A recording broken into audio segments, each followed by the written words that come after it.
സംസ്ഥാനത്ത് പലയിടത്തും വന്യജീവി ആക്രമണത്തിൽ പൊറുതിമുട്ടി ജനം. വയനാട് അതിർത്തിയായ തമിഴ്നാട് നീലഗിരിയിൽ കാട്ടാനയുടെ ആക്രമണത്തിൽ യുവാവ് കൊല്ലപ്പെട്ടു. പാലക്കാട് വാളയാറിൽ കൃഷിയിടത്തിലിറങ്ങിയ കാട്ടാന കർഷകനെ ആക്രമിച്ചു. കൊല്ലം പത്തനാപുരത്തും പാലക്കാട് പട്ടാമ്പിയിലും പുലി ഇറങ്ങി.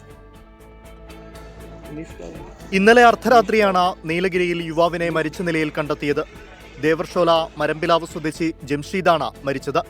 മൃതദേഹം ഗൂഡല്ലൂർ സർക്കാർ ആശുപത്രിയിലേക്ക് മാറ്റി. രാത്രിയിൽ ശബ്ദം കേട്ട് വീടിന് പുറത്തിറങ്ങിയ ജംഷീദിനെ ആന ആക്രമിക്കുകയായിരുന്നു. വീടിന് വെളിയിൽ ആനൻ്റെ ഒരു ചെറിയൊരു ശബ്ദം കേട്ട് പുറത്തിറങ്ങിയപ്പം ആന ആക്രമിച്ച് മരിക്കുകയുണ്ടായി.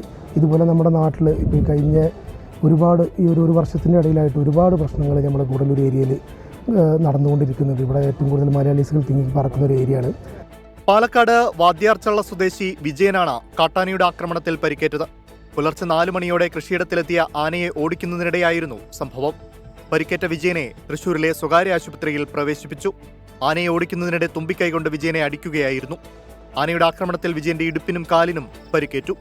4 മണിക്ക് ഞാനും മാനും കൂടിയിട്ട് അവിടെ ഇരുന്നു. പിന്നെ നോക്കുമ്പോൾ ബാറ്ററി അടിച്ച് നോക്കുമ്പോൾ 3 ആന നിൽക്കുന്നുണ്ട്.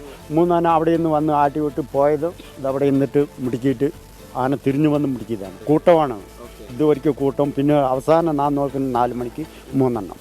പത്തനാപുരം കിഴക്കേ ഭാഗത്താണ് പുലി ഇറങ്ങിയത്. പ്രദേശവാസിയായ സണ്ണിയുടെ വീടിന്റെ സമീപത്തുള്ള റബ്ബർ തോട്ടത്തിൽ കൂടി പുലി വളർത്തുനായയെ ഓടിച്ചുകൊണ്ടുപോയെന്നാണ് നാട്ടുകാർ വനം വകുപ്പിനെ അറിയിച്ചത്. വനം വകുപ്പ് പരിശോധന നടത്തിയെങ്കിലും പുലിയെ കണ്ടെത്താൻ കഴിഞ്ഞില്ല.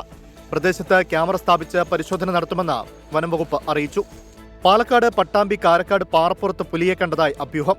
റോഡിലൂടെ നടന്നുപോകുന്ന പുലി എന്ന രീതിയിലാണ് CCTV ദൃശ്യം പ്രചരിച്ചത്. ഫോറസ്റ്റ് വിഭാഗം, ഒറ്റപ്പാലം റേഞ്ച് ഓഫീസറും പട്ടാമ്പി സെഷനിലെ ഉദ്യോഗസ്ഥരും സ്ഥലത്തെത്തി പരിശോധന നടത്തി. എന്നാൽ കാട്ടുപൂച്ചയാകാനാണ് സാധ്യതയെന്ന നിഗമനത്തിലാണ് വനം വകുപ്പ്. News desk 24.